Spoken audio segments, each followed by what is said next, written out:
Praise Lord. ദൈവനാമത്തിൻ്റെ മഹത്വം ഉണ്ടാകട്ടെ. എന്നെ കേൾക്കുന്ന എല്ലാ പ്രിയപ്പെട്ടവർക്കും കർത്താവായ യേശു ക്രിസ്തുവിൻ്റെ നാമത്തിൽ ഞാൻ എൻ്റെ സ്നേഹവന്ദനങ്ങൾ അറിയിക്കുന്നു. ഈ ഭൂമിയിൽ നമുക്ക് ആവശ്യമായിരിക്കുന്നത് അതിനുവേണ്ടി നാം ചിലതൊക്കെ ചെയ്തെടുക്കും. എന്നാൽ നാം ചെയ്തെടുക്കുന്നതിനെ കഴിഞ്ഞും നല്ലതായി നമ്മുടെ വിഷയങ്ങളെ കൈകാര്യം ചെയ്യാനറിയാവുന്ന ഒരു യേശു കർത്താവിനെ അല്ലേ നാം സേവിക്കുന്നത്. പക്ഷെ പലപ്പോഴും we so caught up in trying to live a great life that we forget to focus on eternity. നിത്യതയെ മറന്നുകൊണ്ടുള്ള മുന്നോട്ടുള്ള പോക്ക് നല്ലതല്ല ദൈവമേ, അല്ല കർത്താവേ. ഒന്നേറ്റ് പറ. പലപ്പോഴും ജീവിതത്തിലെ ഓരോ ഭാരങ്ങൾ വന്നിട്ട് നിത്യതയെക്കുറിച്ചുള്ള കാഴ്ചപ്പാട് മാറിപ്പോയിട്ടില്ലേ? നിങ്ങളോടൊപ്പം ചേർന്ന് ഞാനും പറയുക, ദൈവമേ എന്നോട് ക്ഷമിക്കണമേ. ഈ ലോകം അതല്ല നമ്മുടെ വീട് കേട്ടോ.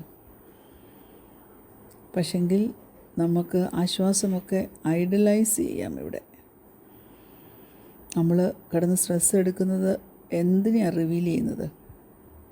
നാം എന്തിനെക്കുറിച്ചാണ് കെയർ ചെയ്യുന്നതെന്നുള്ളതിനെ റിവീൽ ചെയ്യുന്നത്.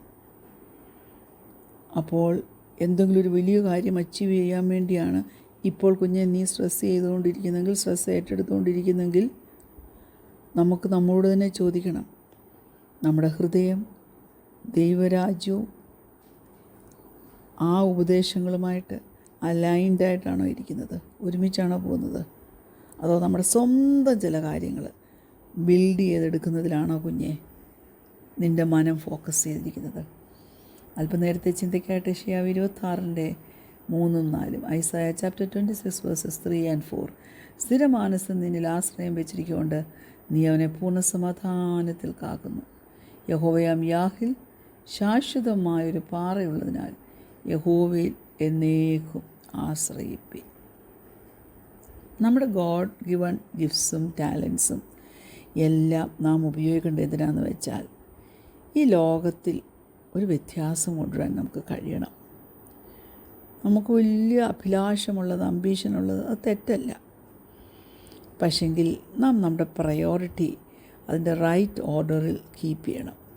മുമ്പേ അവൻ്റെ രാജ്യവും നീതി അന്വേഷിപ്പി, അപ്പോൾ സകലവും നമുക്ക് കിട്ടുമെന്നാണല്ലോ നമ്മൾ പഠിച്ചു വച്ചിരിക്കുന്നത്. അങ്ങനെ നീ നിൻ്റെ സ്ട്രെസ്സിൽ റിഫ്ലക്റ്റ് ചെയ്ത് ഇരിക്കുമ്പോൾ നീ നിന്നോട് തന്നെ ചോദിക്കണം, നീ നിന്നോട് തന്നെ ചോദിച്ച് മനസ്സിലാക്കണം, നീ എന്തിലാണ് ആശ്രയിക്കുന്നതെന്ന്, നീ എന്തിനാണ് പ്രാധാന്യം കൊടുക്കുന്നതെന്ന്. നമുക്കെല്ലാം അറിയാവുന്ന കാര്യമാണ് ഞാൻ ഈ പറയുന്നത്. ഞാൻ വർഷങ്ങളായിട്ട് നിങ്ങളുമായിട്ട് ഡെയിലി കമ്മ്യൂണിക്കേറ്റ് ചെയ്യുന്നതുകൊണ്ട് സ്ട്രെസ്സൊക്കെ ഞാൻ സംസാരിച്ചിട്ടുള്ള വിഷയമാണ്, എനിക്കറിയാം. ഡിസപ്പോയിൻമെൻറ്റ്സ് സംസാരിച്ചിട്ടുള്ള വിഷയമാണ്, എനിക്കറിയാം. ഞാനൊരു കാര്യം പറയട്ടെ. ആദ്യം യേശുവിൽ ഫോക്കസ് ചെയ്യുക. Just focus first on God. ദൈവത്തിൽ നിൻ്റെ ആശ്രയം വെപ്പീര്. നിൻ്റെ പ്രയോറിറ്റി അതായിരിക്കട്ടെ. അവനൊരു നല്ല അപ്പനല്ലേ, അവൻ നമ്മെ ടേക്ക് കെയർ ചെയ്തില്ലേ. നമ്മുടെ ഫോക്കസ് ദൈവത്തിൽ നിന്ന് ഷിഫ്റ്റ് ചെയ്ത് മാറുമ്പോഴാണ് നാം സ്ട്രെസ്ഡ് ആകുന്നത്. എന്നാൽ അവനിൽ തന്നെ ആശ്രയിച്ച് നീ ബലപ്പെട്ട് നിൽക്കുമ്പോൾ നിനക്ക് തന്നെ തോന്നും ഇതിലും വലിയ സ്ട്രെസ്സ് എനിക്ക് ഈസിയായിട്ട് കൈകാര്യം ചെയ്യാമെന്ന്. ഒരു പെർഫെക്റ്റ് പീസ് നാം നേടിയെടുക്കണം. അതുകൊണ്ട് ദൈവമക്കളെ ഞാൻ പറയട്ടെ, ജീവിതത്തിൽ പഠിക്കുന്ന പാഠങ്ങളും വചനങ്ങളും ഒക്കെ ഗ്രഹിക്കുന്നതിന് വേണ്ടി പോസ്റ്റ്പോൺ ചെയ്ത് വെക്കരുത്. അതുമായിട്ട് ദൈവസന്നിധിയിലിരിക്കുക, അത് പഠിച്ച് അതനുസരിക്കുക, അതിൽ കൂടി ജീവിക്കുക. സ്വന്തമായിട്ടല്ല, നിനക്ക് തന്നെ ദൈവകൃപയിൽ ആശ്രയിച്ച് പല സ്ട്രെസ്സിനെയും ഓവർകം ചെയ്യാനായിട്ട് പറ്റും. മനസ്സിൻ്റെ ഒരു കുഴമറിച്ചിലായി സ്ട്രെസ്സ്. ഹല്ലേലൂയ. സർക്കംസ്റ്റൻസ് ചേഞ്ച് ചെയ്യുന്നതിനനുസരിച്ച് നിനക്ക് ഭീതി കയറി, ഭയം കയറി, വറി കയറി, നീ അങ്ങ് ആങ്ഷ്യസ് ആവും. സ്വന്തമായി അതിൽ നിന്ന് പുറത്തു വരാനും കഴിയത്തില്ല. പക്ഷേ അതിനൊരു ആൻറ്റിഡോട്ടുണ്ട്. ആൻറ്റിഡോട്ടാണ് പീസ്, സമാധാനം. യേശു കർത്താവിനെക്കുറിച്ച് പറഞ്ഞിരിക്കുന്നത് എന്താ? പ്രിൻസ് ഓഫ് പീസ് അല്ലേ? സമാധാന പ്രഭുവാണെന്നാണ് പറഞ്ഞിരിക്കുന്നത്. യെശയ്യാപ്രവചനം 9-ാം അധ്യായത്തിൽ നാം അത് കാണുന്നുണ്ട്. 9-ാമത്തെ വാക്യം, ഐസായ ചാപ്റ്റർ 9:6. നമുക്കൊരു ശിശു ജനിച്ചിരിക്കുന്നു, നമുക്കൊരു മകൻ നൽകപ്പെട്ടിരിക്കുന്നു, ആധിപത്യം അവൻ്റെ തോളിലിരിക്കും. അവൻ അത്ഭുതമന്ത്രി, വീരനാം ദൈവം, നിത്യപിതാവ്, സമാധാന പ്രഭു എന്ന് പേർ വിളിക്കപ്പെടും. ഹല്ലേലൂയ. യേശു കർത്താവ് ഈ ഭൂമിയിലായിരുന്നപ്പോൾ ആർക്കും തരാൻ കഴിയാത്ത സമാധാനം തരാൻ കഴിയുമെന്ന് അവൻ തൻ്റെ ശിഷ്യന്മാരോട് പറഞ്ഞു. അവനെ കൂടാതെ നമുക്കൊരു സമാധാനവുമില്ല. പരിശുദ്ധാത്മാവിൻ്റെ ഒരു ഫ്രൂട്ട് ഓഫ് ദ സ്പിരിറ്റാണ് സമാധാനം, പീസ്. അതുകൊണ്ട് വളരെ ഇമ്പോർട്ടൻ്റാണ് നാം അതേക്കുറിച്ചൊക്കെ മനസ്സിലാക്കിയിരിക്കേണ്ടത്. ലോകത്തിൽ അനേക ആളുകൾ അനേക സംഗതികൾ ക്ലെയിം ചെയ്യും. ഈ വിഷയത്തിന് പീസ് നിൻ്റെ ജീവിതത്തിൽ കൊണ്ടുവരാം. സെൽഫ് കെയറിങ് ടെക്നിക്സൊക്കെ ഉണ്ട്. മെഡിറ്റേഷനെ കുറിച്ചൊക്കെയുള്ള വലിയ ആർട്ടിക്കിളൊക്കെ എഴുതി വെക്കും സമാധാനം ലഭിക്കുന്നതിന് വേണ്ടി. ജേർണലിംഗ് ഉണ്ട്. ഒത്തിരി ടൺസ് ഓഫ് ഓപ്ഷൻസ് നമുക്ക് കിട്ടും. പക്ഷേ ഞാൻ പറയട്ടെ, ഈ സംഗതികൾക്കെല്ലാം ആസ്തിത്വം ഒന്നും തന്നെ ഇല്ല. ഒരു സബ്സ്റ്റിറ്റ്യൂട്ടും ദൈവം നമുക്ക് തരുന്ന പെർഫെക്റ്റ് പീസിന്, സത്യമായ സമാധാനത്തിന് സബ്സ്റ്റിറ്റ്യൂട്ടായിട്ട് ഈ ലോകത്തിൽ ഇല്ല. ബൈബിളിൽ ഈ എബ്രായ ഭാഷ ശലോം, അതിൽ നിന്നാണ് പീസ് എന്ന വാക്ക് ഒറിജിനേറ്റ് ചെയ്തിരിക്കുന്നതെന്നാണ് പറയുന്നത്. ആ വാക്കിൻ്റെ അർത്ഥം എന്താണെന്നറിയാമോ? ഹോൾനെസ്.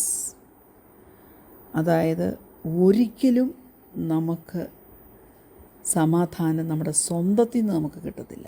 കാരണം നമ്മൾ ബ്രോക്കൺ ആൾക്കാരാണ്. നമ്മൾ സ്ട്രെസ്സിന് വേണ്ടി സൊല്യൂഷൻ സീക്ക് ചെയ്തുകൊണ്ട് നടക്കുന്നവരാണ്. നമ്മളൊരു സൗഖ്യത്തിന് വേണ്ടി അന്വേഷിച്ച് നടക്കുന്നവരാണ്. എന്നാൽ എല്ലാ ബ്രോക്കൺ പീസസും നമ്മുടെ ജീവിതത്തിലേതുള്ളത് പെറുക്കിയെടുത്തിട്ട് അതിനെ ഒരു കംപ്ലീറ്റ്നെസ്സിലേക്ക്, ഒരു ഹോൾനെസ്സിലേക്ക് കൊണ്ടുവരാൻ നമ്മുടെ ദൈവത്തിന് മാത്രമേ കഴിയത്തുള്ളൂ. ആ ദൈവം അത് ചെയ്യുകയും ചെയ്യും, അത് പൂർണ്ണമായി ചെയ്യുകയും ചെയ്യും. എന്നാൽ ചില നല്ല കാര്യങ്ങളൂടെ ഞാൻ എൻ്റെ പ്രിയപ്പെട്ടവരോട് പറയട്ടെ, ഈ സമാധാനം നമുക്ക് ആക്സസ് ചെയ്യുവാൻ കഴിയണം. നമ്മൾ ദൈവത്തിൽ തന്നെ ആശ്രയിച്ചെങ്കിൽ മാത്രമേ നമുക്ക് പെർഫെക്റ്റ് പീസ് കിട്ടത്തുള്ളൂ. അതാ നമ്മൾ അക്കുറിവാക്യത്തിൽ വായിച്ചത്. മനസ്സ് വേവർ ചെയ്തു പോയാൽ ഇന്ന് ഉറപ്പായിട്ട് നിൽക്കും, ഭദ്രം വായിക്കും, സന്തോഷിക്കും, ദൈവത്തോട് കൂട്ടായ്മ ആചരിക്കും, ദൈവമക്കളോട് കൂട്ടായ്മ ആചരിക്കും, നല്ല സമാധാനം അനുഭവിക്കും. പിറ്റേ ദിവസം ഇതാ കിടക്കുന്നു. അങ്ങനെ പോവല്ല. മനസ്സിൽ ഉറപ്പ് പ്രാപിച്ച ദൃഢനിശ്ചയത്തോടെ, യഹോവ ഭക്തന് ദൃഢധൈര്യമുണ്ടെന്നല്ലേ പറയുന്നത്.